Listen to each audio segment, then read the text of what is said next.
আসসালামু আলাইকুম। সংবাদে আপনাদের সবাইকে স্বাগতম জানাচ্ছি আমি নুসরাত। শুরুতেই সংবাদ শিরোনাম। বাংলাদেশের সর্বশেষ গুরুত্বপূর্ণ আপডেট সংবাদে আপনাকে স্বাগত। শুরুতেই সংবাদ শিরোনাম, পরে বিস্তারিত।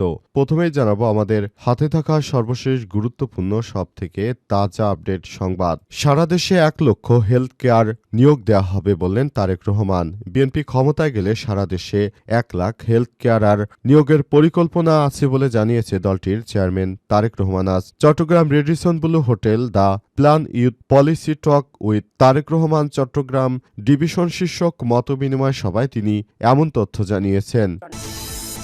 এরপর জানাবো নব্য ফ্যাসিবাদ রুখতে আমাদের জয়ী হতে হবে বললেন নাহিদ ইসলাম। জাতীয় নাগরিক পার্টি এনসিপির আহ্বায়ক নাহিদ ইসলাম বলেছেন, সংবিধান সংস্কারের জন্য যখন ঐক্যমত কমিশন গঠন করা হয় তখন একটি দল প্রায় সবগুলো বিরোধিতা করেছিল। দলটি আরেকটি ফ্যাসিবাদ কায়েম করার চেষ্টা করছে। আগামী 12 তারিখে এই ফ্যাসিবাদী দলকে রুখে দিতে হবে। এদিকে সাবেক সেনাবাহিনী প্রধান জেনারেল আজিজ আহমেদের ভাইয়ের দেশত্যাগে নিষেধাজ্ঞা। দুর্নীতির অভিযোগে তদন্ত চলার কারণে সাবেক সেনাপ্রধান আজিজ আহমেদের ভাই আনিস আহমেদের দেশত্যাগে নিষেধাজ্ঞা জারি করেছে আদালত। আজ দুদকের আবেদনের পরিপ্রেক্ষিতে ঢাকার মেট্রোপলিটন সিনিয়র স্পেশাল জজ সাব্বির ফয়েজ এ আদেশ দিয়েছেন। জানাবো ছাত্রলীগ নেতার প্যারোলের আবেদন করা হয়নি, জানালেন যশোর জেলা প্রশাসন। স্ত্রী ও সন্তানের মরদেহ দেখার জন্য নিষিদ্ধ ঘোষিত ছাত্রলীগের বাগেরহাট সদর উপজেলা শাখার সভাপতি জোয়েল হাসান সাদ্দামের প্যারোলে মুক্তির কোনো আবেদন করা হয়নি। পরিবারের সিদ্ধান্ত অনুযায়ী জেলগেটেই মরদেহ দেখানোর ব্যবস্থা করা হয় বলে জানিয়েছে যশোর জেলা প্রশাসন। এবং সর্বশেষ জানাবো কাজে না গিয়ে ঘুম, বাবার কোদালের আঘাতে প্রাণ গেল ছেলের। যশোরের চৌগাছায় খেতে কাজ করতে না যাকে কেন্দ্র করে বাবার কোদালের আঘাতে তরিকুল ইসলাম ৩৫ নামের এক যুবকের মৃত্যু হয়েছে। আজ ঢাকা মেডিকেল কলেজ ঢামেক হাসপাতালে চিকিৎসাধীন অবস্থায় তার মৃত্যু হয়েছে বলে জানা গেছে। প্রিয় দর্শক, এতক্ষণ শুনছিলেন সংবাদ শিরোনাম, এবারে বিস্তারিত। তবে তার আগে বন্ধুরা অনুরোধ থাকবে এই সংবাদটিতে একটি লাইক দিন। এই চ্যানেলে আপনি নতুন হয়ে থাকলে আমাদের সংবাদটি দেখতে দেখতে চ্যানেলটি সাবস্ক্রাইব করে রাখুন। কমেন্ট করে বন্ধুরা আপনার মূল্যবান মতামত জানিয়ে দিন আপনি বিশ্বের কোন দেশ থেকে বা বাংলাদেশের কোন স্থান থেকে আমাদের সংবাদটি দেখছেন এবং শুনছেন। আর বন্ধুরা, সংবাদটি আপনার সোশ্যাল মিডিয়া ফেসবুকে শেয়ার করে বন্ধুদেরও দেখার সুযোগ করে দিন। গাজা যুদ্ধে আপনি যদি নিরীহ ফিলিস্তিনিদের ভালোবেসে থাকেন কমেন্টে ইয়েস লিখে পুরো বিশ্বকে জানিয়ে দিন। এবারে বিস্তারিত। সারা দেশে 1 লক্ষ হেলথ কেয়ার নিয়োগ দেওয়া হবে বললেন তারেক রহমান। বিএনপি ক্ষমতায় গেলে সারা দেশে 1 লাখ হেলথ কেয়ারার নিয়োগের পরিকল্পনা থাকছে বলে জানিয়েছেন বিএনপির চেয়ারম্যান তারেক রহমান। আজ সকাল 10টায় চট্টগ্রামের রেডিসন ব্লু হোটেলে the plan youth policy talk with Tarek Rahman Chittagong division শীর্ষক মতবিনিময় সভায় তিনি এসব কথা জানান। অনুষ্ঠানে চট্টগ্রাম নগর ও আশপাশের এলাকা থেকে প্রায় অর্ধশত কলেজ ও বিশ্ববিদ্যালয়ের 450 শিক্ষার্থী চট্টগ্রামে অংশগ্রহণ করেন। যুব সমাজের ভাবনা, প্রত্যাশা, রাষ্ট্রনীতি সংক্রান্ত মতামত শুনতে চাই আয়োজন করা হয়েছে বলে বিএনপি জানিয়েছে। এক তরুণ প্রশ্নের জবাবে তারেক রহমান বলেন, স্বাস্থ্য খাতে প্রতিরোধে আমাদেরকে কি ব্যবস্থা নিতে হবে সেজন্য আমি তরুণদের কাছ থেকে অনেক পরামর্শ চাই। তখন তারেক রহমান জানান যে আগামী জাতীয় সংসদ নির্বাচনে বিএনপি যদি ক্ষমতায় আসতে পারে তাহলে তারা স্বাস্থ্য খাতে কেয়ারার 1 লক্ষ কেয়ারার অর্থাৎ বিভিন্ন জায়গা থেকে নিয়োগ দেওয়া হবে, যাতে করে সবাই একটি সুষ্ঠু সুন্দরভাবে পরিবেশের মধ্য দিয়ে গড়ে উঠতে পারে এমন ব্যবস্থা গ্রহণ করতে চায় তারেক রহমান। তিনি মনে করেন স্বাস্থ্য খাতে সবাইকে আরও ভালো হতে হবে। সবাইকে নিয়ে আমরা স্বাস্থ্য খাত ঠিক করতে চাই বলে জানিয়েছেন তারেক রহমান। তিনি বলেন, আমরা নতুন করে বড় বড় কোনো প্রজেক্ট করতে চাই না, আমরা শুধু খাল খনন করতে চাই এবং খাল খননের মধ্য দিয়ে দেশের কৃষিকাজ আরও সম্প্রসারিত করার ব্যাপারে আহ্বান জানিয়েছেন। তবে অনেকেই ফেসবুক সহ বিভিন্ন গণমাধ্যমে সমালোচনা করছেন যে শেখ হাসিনা সরকার আমাদের দেশে প্রায় জায়গায় খাল খনন করে ফেলেছেন। ইতিমধ্যেই এসব জায়গায় যদি বিএনপি খাল খননের কথা বলে তাহলে খাল খননের নামে তারা চাঁদাবাজি লুটতরাজ করবে এমনটা জানাচ্ছেন অনেকেই। তবে মূল বিষয়টি আসলে কোন দিকে যাবে। বিএনপি কি আগামীতে জাতীয় সংসদ নির্বাচনে ক্ষমতা আসতে পারবে কি পারবে না সেটি আগামী ১২ তারিখেই প্রমাণ হয়ে যাবে, এমনটাই বলছে অনেক বিশ্লেষক। এদিকে জামাত ইসলামের জনসমাগমে লোকের সংখ্যা আগের থেকে আরও বেশি বৃদ্ধি পাচ্ছে এবং পুরো সিস্টেমটা আরও সুন্দরভাবে গড়ে উঠছে জামাত ইসলামের মধ্য দিয়ে। আগামীতে কোনো চাঁদাবাজকে ক্ষমতা আসতে দেওয়া হবে না। নব্য ফ্যাসিবাদ রুখে দিতে হবে আমাদেরকে জয়ী হতে হবে বললেন নাহিদ ইসলাম।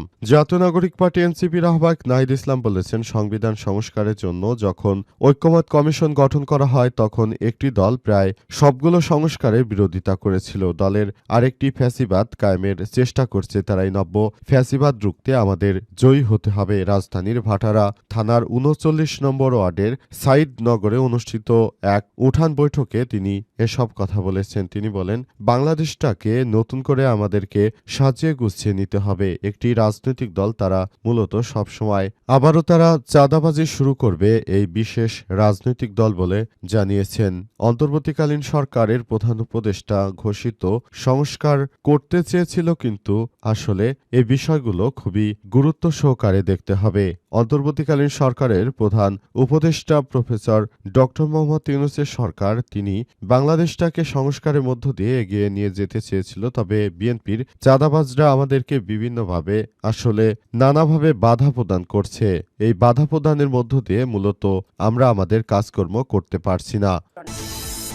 সাবেক সেনাপ্রধান আজিজ আহমেদের ভাইয়ের দেশ থেকে নিষেধাজ্ঞা। দুর্নীতির অভিযোগে তদন্ত চলার কারণে সাবেক সেনাবাহিনী প্রধান আজিজ আহমেদের ভাই আনিস আহমেদের দেশ থেকে নিষেধাজ্ঞা জারি করেছে আদালত। দুদকের আবেদনের পরিপ্রেক্ষিতে আজ ঢাকা মেট্রোপলিটন সিনিয়র স্পেশাল জজ সাব্বির ফয়েজ এ আদেশ দিয়েছেন। সংশ্লিষ্ট আদালতের বেঞ্চ সহকারী রিয়াজ হোসেন এই তথ্য নিশ্চিত করেন। দুদকের পক্ষে সহকারী পরিচালক এ বিষয়টি নিশ্চিত করেছে। জানা গেছে, আজিজ আহমেদের ভাই দীর্ঘদিন ধরে দেশে অনেক দুর্নীতি করেছেন এবং প্রচুর টাকা তারা বিদেশে পাচার করেছেন বলে অভিযোগ পাওয়া গেছে। এজন্য দীর্ঘদিন ধরে দুর্নীতির বিরুদ্ধে তাদের বিরুদ্ধে অনেক তদন্ত করা হচ্ছিল এবং তদন্ত শেষে অবশেষে তাদের বিরুদ্ধে বড় ধরনের ব্যবস্থা গ্রহণ করা হচ্ছে।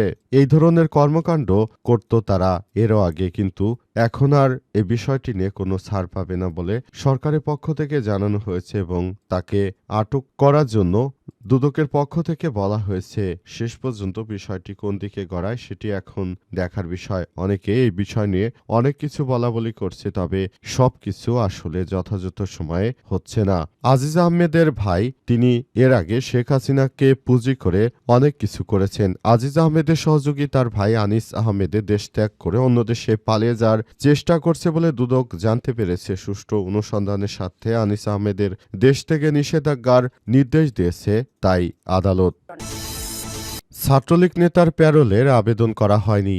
যশোর জেলা প্রশাসন স্ত্রী ও সন্তানের মর্ধ দেখার জন্য নিষিদ্ধ ঘোষিত ছাত্রলীগের বাগেরহাট সদর উপজেলা শাখার সভাপতি জুয়েল হাসান সাদ্দামের প্যারোলে মুক্তির কোনো আবেদন করা হয়নি। পরিবারের সিদ্ধান্ত অনুযায়ী জেলগেটে মর্ধ দেখানোর ব্যবস্থা করা হয় বলে জানিয়েছে যশোর জেলা প্রশাসক। আজ যশোর জেলা প্রশাসকের কার্যালয়ে সহকারী কমিশনার আশিস কুমার দাসের পাঠানো এক প্রেস বিজ্ঞপ্তিতেই তথ্য বলা হয়েছে। বিজ্ঞপ্তিতে বলা হয়েছে, বাগেরহাট কারাগার থেকে গত 15ই ডিসেম্বর যশোর কেন্দ্র কারাগারে আগত বন্দী জুয়েল হাসান সাদ্দাম নামক ব্যক্তির স্ত্রী ও সন্তানের মৃত্যুর ঘটনায় পরিবারের পক্ষ থেকে জেলা ম্যাজিস্ট্রেট যশোর কিংবা যশোর কেন্দ্র কারাগারের কর্তৃপক্ষ বরাবর প্যারোলে মুক্তির কোনো ধরনের আবেদন করা হয়নি। এতে আরও বলা হয়েছে, বরং বিভিন্ন সংবাদ মাধ্যমে পরিবারের বক্তব্য থেকে জানা যায় সময়ের স্বল্পতার কারণে তাদের পারিবারিক সিদ্ধান্ত প্যারোলে মুক্তির আবেদন না করে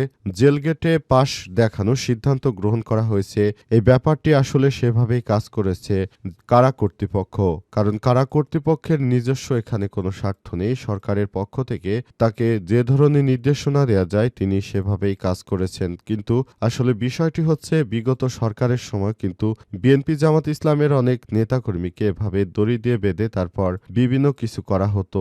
বর্তমানও তার প্রতিফলনই ঘটছে। এজন্য পুরো দেশবাসী এখন অনেক বেশি সতর্ক অবস্থানে রয়েছে। তারা আর কখনোই অতীতের মতো কোনো ভুল হতে দেবে না। পুরো বিষয়গুলোকে সেভাবে দেখভাল করার কথা জানিয়েছে।